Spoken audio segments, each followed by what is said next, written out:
Hello friends, it's Satya Josh. Welcome to my channel. If you are not subscribed to my channel, please subscribe and share the video. In this video, we are going to talk about current status update of COVID-19. The information I got from my personal source and data I collected from internet and news updates. So, let's get into the video. Let's see what's happening in COVID-19 pandemic. If you really want to know when all of this will end, there are two answers. It can end very soon with an accompanying loss of life because the virus is still spreading. And we're going to see increasing death rates and infection rates show up in places that ignore the science. Going outside without a mask and carrying on as usual is not brave. It is stupid. Now, the other answer is that a gradual relaxation of isolation can happen if it is guided by sound science. Unfortunately, as just explained, that sound science is still being sought and will take time. When you see the vast majority of doctors and scientists saying the same thing, that is your best assurance the information is accurate. And right now, the number one priority is testing. So, with that background, do we know anything at this point? Yes, we do. But we also have a lot of unanswered questions. The first big question is whether there will be a second wave. And this is something that every qualified epidemiologist I have heard from says is guaranteed. And the reason is that a certain fatigue sets in with staying in isolation, and at least some people will convince themselves they don't need to do it. They are wrong, and they will guarantee that second wave. In the 1918 flu pandemic, the second wave was far worse than the first wave. And don't forget, there was a third wave in that pandemic until it petered out in 1920. The best thing you can do is keep isolated, if at all possible, and follow all of the guidelines, such as wear a mask if you must go out, such as for groceries. Many stores are offering special hours for seniors. In my state, the governor has mandated that. If you are a senior, take advantage. Usually means going early in the morning. Okay, that's not a problem. I still have an alarm clock. After a shopping trip, wash or disinfect items carefully. Remember that soap is all you need to defeat the virus, but use disinfectant wipes when soap is not practical. After returning, strip and place all of your clothes in the washer. The detergent should kill any virus that is there.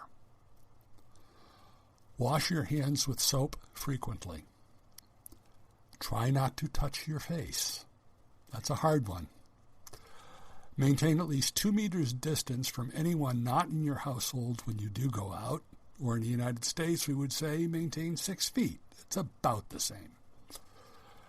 Finally, try to stay fit. I go for walks in my neighborhood if there aren't too many others out, and when there is someone else out, I give them a wide separation. I also do gardening in my own yard and exercise in my home. Now, that won't prevent you from getting the disease, but it may prevent you from dying of it. Yeah, this is all of the stuff we've been hearing all along.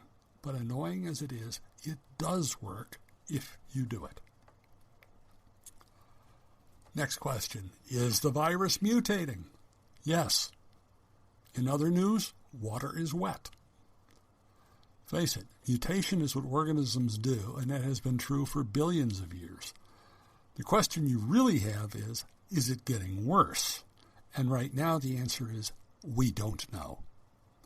Sorry I can't give you any more determinative answer, but we are only at the one study phase right now, and we are a ways off from the peer-reviewed replicated consensus phase that will resolve this. There are indications that at least this virus does not mutate as much as influenza, but even that probably requires more study. Now, am I immune? Well, we'd all love to know if we are immune. This requires two big things to give a good answer. First, Does having the disease and then recovering give you immunity? And the sad truth is, we don't know yet. The common cold is a coronavirus. You never get immunity from that. Influenza is a virus, and getting it 1 year provides no immunity the next. And if this coronavirus is one where getting it once does provide immunity, we still need testing to discover this. The number one priority, as we said, right now in all locations should be testing, testing, testing. As the statistician George Box famously said, all models are wrong, but some are useful. In this case, you have to factor in two things. One is uncertainty, of course. To forecast how many people will die, for instance, it helps to know how many people have died. And there's been a lot of argument over this one. Now, the other factor complicating things is the phenomenon known as self-preventing prophecy. You see, the initial high estimates that we got from IHME and other models were along the lines of, this is what will happen if you don't take strong measures. And of course they were very high. Two predictions came out that were lower as a result of those measures. And now we are seeing misguided efforts to get people to go out and resume normal life. And as a result, the newest forecasts are going up again. This is a feedback loop, in other words. So this is just a quick look at what we do. And let's see what happened next. Wait and watch.